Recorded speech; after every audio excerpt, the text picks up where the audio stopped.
আসসালামু আলাইকুম। আমি এর আগের ভিডিওতে দেখিয়েছিলাম যে গ্রোথ প্রমোটারটা কিভাবে আমি পানিতে গুলে খাবারগুলোকে ভিজিয়ে দিয়েছিলাম। পানি বেশি হওয়াতে আমি কয়েক মিনিটের জন্য রেখে দিয়েছিলাম। এখন খাবারগুলো ঝরঝরা হয়ে গেছে। তো এই ঝরঝরা খাবারগুলো আমি মাছকে যেভাবে খেতে দিব এভাবে ছিটাই দিব। ব্রুড মাছগুলো যেন ভালোভাবে খায় সম্পূর্ণ জায়গায় ছিটাই দিব। দেখতেছেন আমি ছিটাই দিচ্ছি সবখানে যেন ব্রুড মাছগুলো ভালোভাবে খেতে পারে।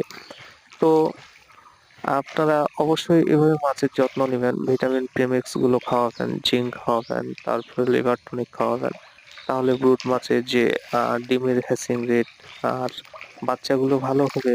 আহ, আর ব্রুড মাছগুলো যদি হেলদি হয় তাহলে ভালো সুস্থ মা থেকেই কিন্তু সুস্থ আহ, মাছের রেণুগুলো জন্মাবে।